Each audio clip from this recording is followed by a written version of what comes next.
Muy buenos días, bienvenidos al evento. Le doy las gracias a los organizadores de estas jornadas. Gracias por la invitación. Yo soy el profesor Pedro Celestino Rodríguez y represento a el área de educación en la parte de orientación educativa. En el día de hoy le vamos a presentar una ponencia sobre procrastinación, todos menos tesis y cómo superarlos. El contenido de esta presentación, además de los conceptos fundamentales de procrastinación y todo menos tesis, vamos a presentar el perfil del estudiante, todo menos tesis, el perfil del tutor, la formación que debe tener un tutor. Le voy a presentar una experiencia de la Escuela de Educación, donde la sistematicé, lo que son las tutorías de tesis, la dedicación del tutor, y por último, algunas estrategias para superar el TMT. La procrastinación implica postergar voluntariamente la realización de tareas que deben ser entregadas en un momento establecido. Así, puede ser entendida como un síntoma de depresión o ansiedad, o puede ser considerada como un rasgo de extremo perfeccionamiento relacionado con el temor al fracaso. En esencia, es postergar las responsabilidades. En el caso académico, son las responsabilidades académicas, y por supuesto, eso conduce a un sentido de frustración y a un sentido de estancamiento en su progreso académico. Por supuesto, existen algunos modelos que han estudiado ese tema y tenemos 4 modelos: el modelo psicodinámico, el modelo motivacional, el modelo conductual de Skinner y el modelo cognitivo de Wharton. No voy a desarrollar en este momento cada uno de los modelos, porque eso lo pueden conseguir en la bibliografía especializada en el tema, porque prefiero invertir el tiempo destinado para esta ponencia en lo que fue la sistematización de la experiencia. Los tipos de procrastinador son 2, el pasivo y el activo. El pasivo tiene que ver con aquella persona que se paraliza, no tiene una acción ante las exigencias académicas que tiene al frente o que le exige su carrera. El activo tiene que ver con ese procrastinador que va dejando todo para el final, y la presión es lo que hace que él actúe. Y eso son los 2 tipos que existen al respecto.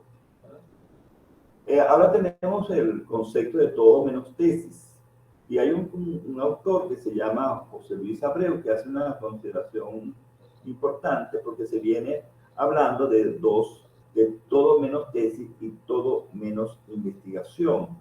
Y entonces, por supuesto, el todo menos tesis dice que se establece como un síndrome. Todo menos tesis define a un conjunto de estudiantes que, habiendo concluido todas las asignaturas o requisitos de una carrera, se retrasan o no terminan la tesis. Se determina que es un problema multifactorial con múltiples causas, entre las cuales se encuentran el diseño curricular y su influencia en el rendimiento en posgrado, variables de tipo cognitivo, afectivo, social, entre otros. También existen unos modelos que se utilizan para trabajar el todo menos tesis, y allí tenemos el modelo de causas patológicas de Salina, y él en su modelo ve el todo menos tesis como una enfermedad, o lo hace la referencia que es como una enfermedad. Este modelo es interesante en el sentido de que puede ser un tesista o un investigador que no actúa, que se posterga, no realiza las tareas que tiene que realizar para alcanzar el éxito. Igualmente está el modelo de causas por variables asociadas, que Ramírez lo tipifica como una postergación en el ámbito académico y que afecta a los estudiantes universitarios, bien sea de pregrado o de posgrado, porque este todo menos tesis pues se da en los diferentes niveles académicos, pero además él señala lo que tiene que ver con todo menos investigación, que es una cosa que también es un fenómeno que se da y que corresponde a esta tipología. Brevemente les voy a señalar el perfil del estudiante todo menos tesis. Este perfil lo sistematicé en la experiencia que tuve en la Escuela de Educación de la Universidad Central de Venezuela. El estudiante todo menos tesis es un estudiante que terminó la carga académica, pero solamente le queda la tesis. Pero como perdió el contacto con el ámbito académico, pues, y se dedicó a hacer otras actividades, bien sea en lo laboral o familiar, eso ha afectado a su autoestima en el área académica, porque evidentemente no ha cerrado un ciclo que le permita seguir avanzando en su área académica. El estudiante todo menos tesis o el tesista todo menos tesis, perdió un poco la habilidad para redactar textos académicos o para exponer, a menos que su trabajo así lo exija. Si su trabajo así lo exige, pues evidentemente lo mantiene. Pero si no se mantiene desarrollando esas actividades, pues pierde un poco esa habilidad. Eso provoca inseguridad en la persona. Es una persona que muestra un poco de inseguridad en el momento de hacerlo. Y he visto que tienen poco conocimiento o confusión en lo que se refiere a metodología de la investigación. Porque la literatura que existe en el mercado, por supuesto, hablan de detalles o de la terminología de la metodología de investigación, y cada autor le da un enfoque diferente y eso causa confusión en el estudiante. Más confusión si el estudiante en su formación académica de pre o posgrado no tuvo una asignatura de metodología de la investigación. En el caso de la Escuela de Educación de la UCB, es un eje transversal, más no tiene asignatura, diferente al de la UPEL, que lo tiene como eje transversal, pero aseguraron que las carreras contaran con unas asignaturas de metodología de la investigación.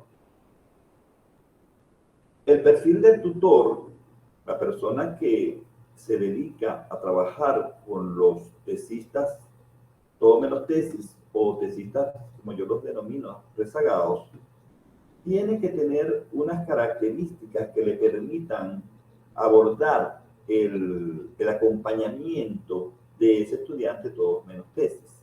Primero tiene que ser especialista en su área de conocimiento. Eso es fundamental. Él tiene que conocer el área que está desarrollando. Regularmente tiene una línea de investigación para desarrollar su área. Tiene que tener conocimientos de metodología de la investigación para poder asesorar en ese campo. Tiene que educar los sentidos de observación, es decir, tiene que educar los 5 sentidos, especialmente la escucha activa, saber escuchar el mensaje que está detrás de las palabras, saber observar lo que dice lo que hace el estudiante, lo que dice, cómo se comporta, y más de lo que dice, qué es lo que hace. ¿Qué es lo que hace? Y, por último, una vocación a la tutoría o asesoría de tesis. Porque cuando les narre la experiencia van a entender un poco por qué el tutor que hace esa asesoría tiene que tener esas características. Y fundamentalmente saber escuchar, saber leer el lenguaje no verbal. Eso es muy importante. Ahora les voy a narrar la sistematización de la experiencia en la Escuela de Educación. Al asumir la coordinación de la unidad de asesoramiento académico, estaba en vigencia el nuevo reglamento de presentación de trabajos de grado de la Facultad de Humanidades y Educación, y ahí se establecen unos lapsos que tiene el estudiante para presentar su trabajo, y los que no cumplan ese lapso pues tienen algunos artículos con algunas sanciones o los remiten a un programa de acompañamiento pedagógico que tienen la unidad de asesoramiento académico de la Escuela de Educación, lo tienen. Y por eso, pues, asumimos ese reto, ¿no? Entonces, claro, a mí yo pude trabajar directamente con 5 estudiantes TNT y además, adicionalmente, me remitieron 3 estudiantes que no continuaron con la asignatura. Por supuesto, al tener claro cuál es digamos, el perfil del estudiante todo menos tesis, el tutor que lo asuma debe hacer un trabajo de equipo con esa persona que presenta esas características, que está desconectado del mundo académico, que tiene una inseguridad en su actuar, en su desarrollo de la tesis, y además de eso que tiene alguna golpeada su autoestima y que perdió la habilidad de exponer esas cosas. Entonces, conociendo esa parte, pues el tutor necesariamente tiene que tener un trabajo de acompañamiento muy cercano al estudiante, porque hay una característica que es fundamental para hacer el trabajo con estos todos menos tesis. El trabajo de elaborar la tesis es una decisión personal del estudiante, es una decisión de aquí, del alma, de lo más profundo de su ser, que diga, sí, yo voy a desarrollar la tesis.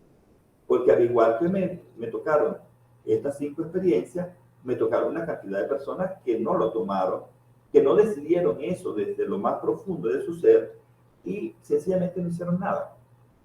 Dijeron sí en la primera sesión, pero después no vinieron más. Y en ese caso, particularmente, yo le doy 3 oportunidades a las personas.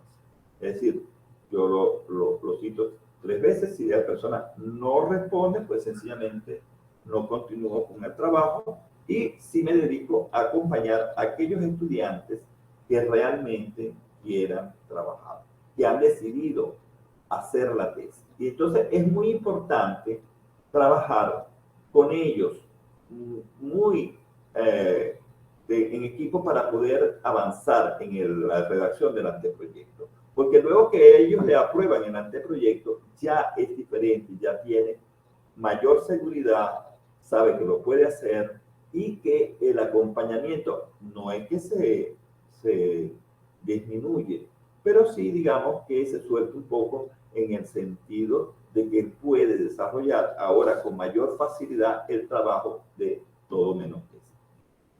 Y esta experiencia se desarrolló a nivel de pregrado, porque por suerte los estudiantes que me han tratado en posgrado son personas que han terminado en su tiempo y han realizado su tesis en su tiempo, porque son personas maduras, son personas con un compromiso consigo mismo y con sus familiares y logran salir adelante en su práctica. ¿En qué me baso yo en mi trabajo de tutor de tesis y acompañamiento pedagógico? Pues sencillamente, primero en los conocimientos adquiridos en la especialización de orientación que recibí en el posgrado de la Facultad de Humanidades y Educación. Porque la gran ventaja que tiene la especialización es que usted puede aplicar inmediatamente los conocimientos que usted quiere en su formación. Yo recibía las clases con Francisco y con Beatriz y al día siguiente la estaba aplicando a mi práctica de asesoramiento de orientación. Era algo maravilloso saber cómo aplicar la teoría que estaba recibiendo en la práctica, cómo podía adaptarla. Eso es una gran ventaja que tiene la especialización en orientación, que te da herramientas para trabajar en un sentido. Por supuesto, la formación teórica de la orientación educativa, vocacional y en todos sus aspectos, es importante manejarla, y eso me lo brindó el haber pasado por la especialización. Porque además pude asumir en mi trabajo diario el modelo ecléctico. El modelo ecléctico me permite tomar de las diferentes disciplinas aquello que es importante o que me sirve para el trabajo. Por ejemplo, en el caso, yo tomo elementos de la programación neurolingüística para saber si la persona si el deficit es auditivo, es visual o kinestésico. Entonces, porque descubriendo cómo es su sentido, pues uno puede trabajar y es más fácil llegar a la información. Eso lo permite el modelo ecléctico, por supuesto, del coaching, pues también tomo mucho, digamos, conocimientos o algunos temas que me sirven, y así sucesivamente de cada una de las disciplinas que pueden contribuir al progreso de los todos menos tesis. La otra teoría que respalda mi trabajo fue la teoría de la comunicación de la salud y la enfermedad, formulada por la doctora Anao Fleming. Anao Fleming, creo que es venezolana, y trabajó como profesora en la National University de San Diego, California, en Estados Unidos. Ella formula una teoría, en este caso, la teoría de la comunicación de la salud y de enfermedad, cuya premisa fundamental es: si usted recibe aprecio, usted desarrolla autoaprecio, tiene salud. Si usted recibe desprecio, desarrolla autodesprecio, tiene enfermedad. Por supuesto, ella señala que eso se da en los tres planos: en los planos psicológicos, en el biológico y en el social.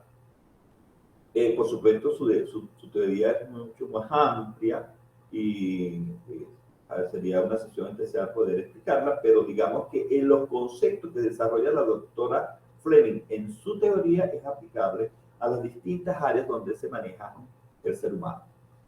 Pues evidentemente podemos adaptarlos a cada una de las circunstancias. Y por último, la otra parte que me ayudó fue la formación en metodología de la investigación recibida en la UPEL.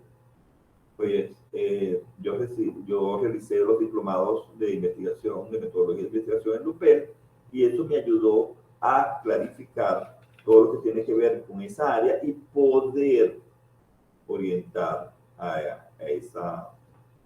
en esas asesorías de tesis, con un resultado de que los 5 que yo tuve, pues todos terminaron su tesis, y los 5 que recibí de otros profesores porque habían finalizado o habían paralizado su trabajo, pues evidentemente continuaron y concluyeron su trabajo con éxito.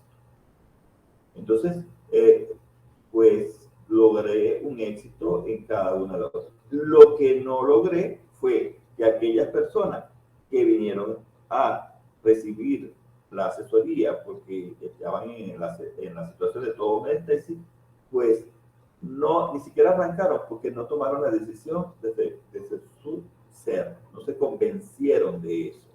Y por supuesto puedo decir que durante la pandemia tuve 10 grupos, 10 personas que manifestaron que querían hacer la tesis, que querían que los asesoraran, y resulta que de los 10 solamente una persona logró concluir su tesis, que es la tesista de posgrado. Los otros no aprovecharon su tiempo, no tomaron la decisión, y bueno, sencillamente no se continuó el trabajo.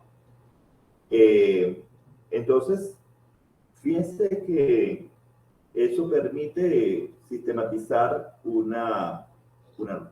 Por cierto, hay un detalle que la doctora Fleming señala que tiene que ver con las creencias. Es la creencia que está funcionando allí para que la persona termine o no termine el trabajo. Si el tutor logra descubrir la creencia que están funcionando allí, puede trabajar en eso. fácilmente. O sea, lo puede trabajar para que la persona lo concientice y lo supere. Para eso la doctora Fleming da unos ejercicios que son fáciles de aplicar, no son difíciles.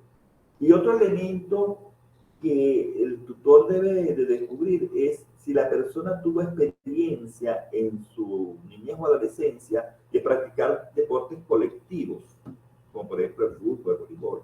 Si la persona lo participó en ese tipo de deportes, ayuda mucho porque el haber trabajado o haber practicado, mejor dicho, los deportes colectivos permite a la persona aprender a trabajar en equipo, a respetar las normas, a escuchar al otro, a entender que tenemos que trabajar en conjunto para alcanzar el objetivo y tenemos que comunicarnos. Eso es un elemento muy importante porque eso ayuda al trabajo de tesis. Porque allí hay una base de disciplina.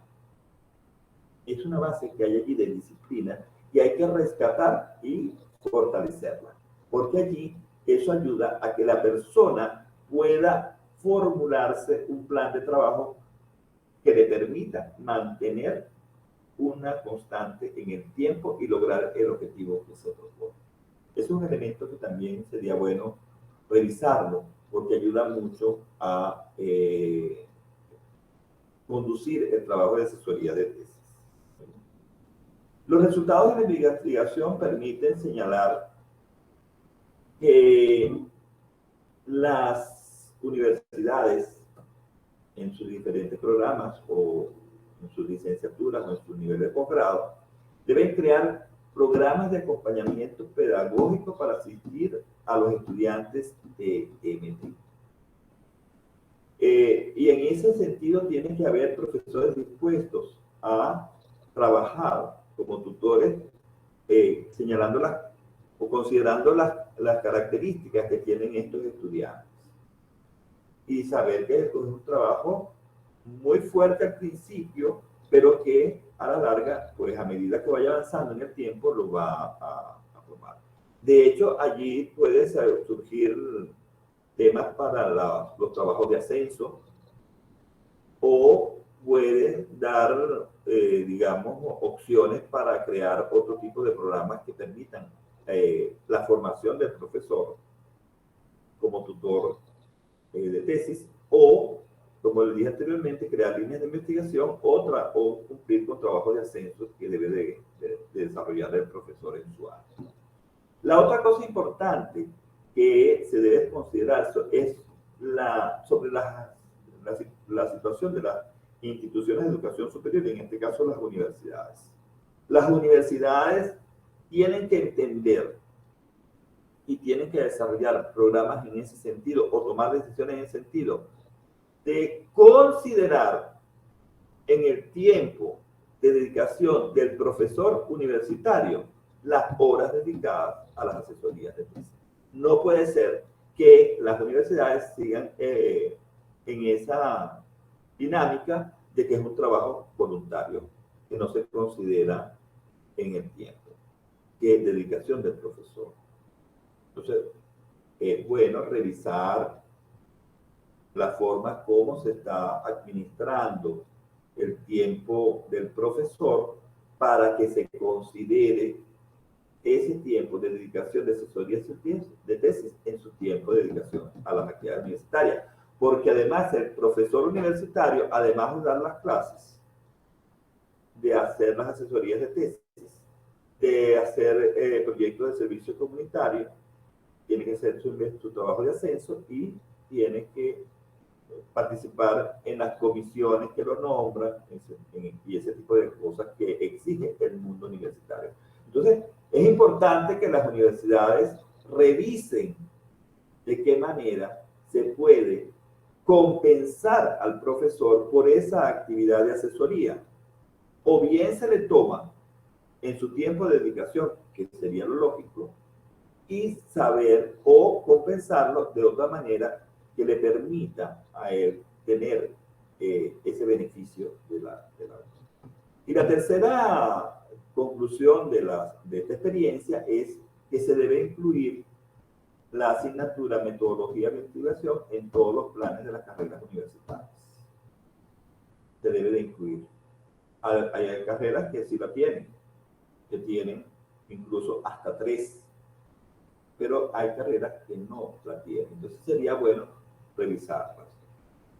Por supuesto, en el desarrollo teórico de lo que se refiere a metodología de la investigación, siguen las discusiones, porque esa discusión no se va a detener sobre los paradigmas de investigación. Sabemos que en el área sociales existen 3 paradigmas, que es el paradigma cuantitativo, el cualitativo y el holístico. Y que algunos, que existen diseños experimentales, no experimentales, el biográfico y así sucesivamente, ¿no? Pero resulta que en esa área existe una discusión que está planteada. Hay algunos autores que dicen que existen diseños mixtos y hay otros que dicen que no. Hay autores que definen que no existen diseños mixtos, sino que hay diseños en un paradigma con la utilización de técnicas e instrumentos de los otros paradigmas. Esa es una discusión abierta.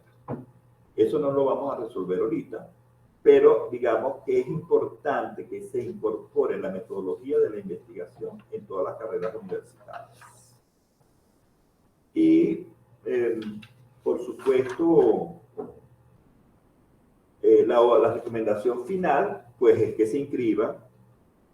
Los invitamos a inscribirse en la especialización y en la maestría de orientación en el posgrado que ofrece la Facultad de Humanidades y Educación.